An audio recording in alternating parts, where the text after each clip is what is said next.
ओम श्री गुरुवे नमः। अंतराल में समाई दिव्य शक्तियां सिद्धियां भाग 1। अपनी इसी काया में समस्त देवताओं, समस्त शक्तियों, अतीन्द्रिय क्षमताओं का निवास है। हृदय गुहा में विराजमान आत्मसत्ता ही ब्राह्मी चेतना का आगार है। विभूतियां उन्हीं के दिव्य निर्जर हैं, जो प्रसुप्त स्थिति में अंतराल में दबी पड़ी रहती हैं। यदि उन्हें योगाभ्यास एवं तप साधना द्वारा जागृत कर लिया जाए तो अपने भीतर ही वह सब कुछ मिल सकता है जिसे रिद्धियों सिद्धियों के नाम से जाना जाता है, और जिसकी तलाश हम सब बाहर करते और भटकते रहते हैं। वस्तुतः मनुष्य के 3 शरीर हैं: सूक्ष्म, स्थूल और कारण शरीर।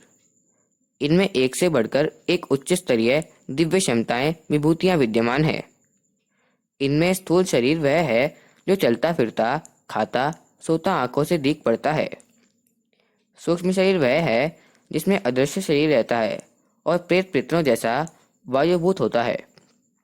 वह कारण शरीर वह है जिसकी पहुंच प्रकृति के अंतराल ब्राह्मी चेतना के गहन स्तर तक है। पर इन तीनों शरीरों में से प्राय लोगों का स्थूल शरीर ही सक्रिय रहता है और सूक्ष्म व कारण शरीर प्रसुप्त स्थिति में पड़े रहते हैं।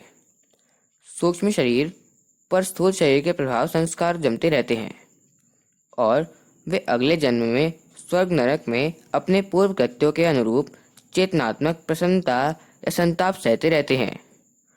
कारण शरीर पर मात्र संकल्प और वातावरण का ही प्रभाव पड़ता है। इन तीनों ही शरीरों को परिष्कृत बनाना मनुष्य के अपने हाथ की बात है। प्रयत्न करके वह इनमें से जिसे चाहे विकसित कर सकता है और विकास का आनंद ले सकता है। इन आनंद और गौरव भरी सफलताओं को ही सिद्धियां कहते हैं।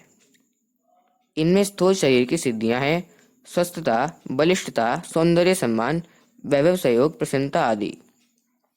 शरीर को ठीक तरह से साधने वाले, जीवन साधना की उद्देश्यपूर्ण रीति नीति अपनाने वाले इन सभी को या अधिकांश को उपलब्ध कर सकते हैं। सूक्ष्म शरीर से वे कार्य हो सकते हैं जो शरीर रहित आत्माएं, यक्ष, गंधर्व, पितर आदि जान या कर सकते हैं। विज्ञान वेत्ता इन्हें अतीन्द्रिय क्षमताएं कहते हैं। दूर श्रवण, दूरदर्शन, भविष्य कथन, रहस्यों का उद्घाटन, पर काया प्रवेश, विचारों और शरीरों का आधिपत्य, अपनी क्षमता के अनुरूप दूसरों को लाभ या हानि पहुंचाना। वे उत्तम प्रकृति के हों तो ऐसे सहायकों के रूप में कितनी महत्वपूर्ण सहायताएं करते रह सकते हैं। निकृष्ट प्रकृति के हों तो उनके द्वारा दूसरों को अनेक प्रकार की हानियां पहुंचाना संभव है। उन्हें एक प्रकार से शरीर रहित और अदृश्य जगत में चलती रहने वाली गतिविधियों से भी किसी सीमा तक परिचित कह सकते हैं। कारण शरीर, जिसे अंतरात्मा भी कहते हैं, यदि सशक्त हो तो उचित अनुचित कार्यों का बोध ही नहीं कराता, कुकर्मों से रोकता और सन्मार्ग पर चलाता है। उमंगों का स्तर ऊंचा हो तो देव स्तर के दैवी सामर्थ्य से भरे पूरे होते हैं। उनमें व्यक्तियों को ऊंचा उठाने और दिशा दिखाने की सामर्थ्य होती है।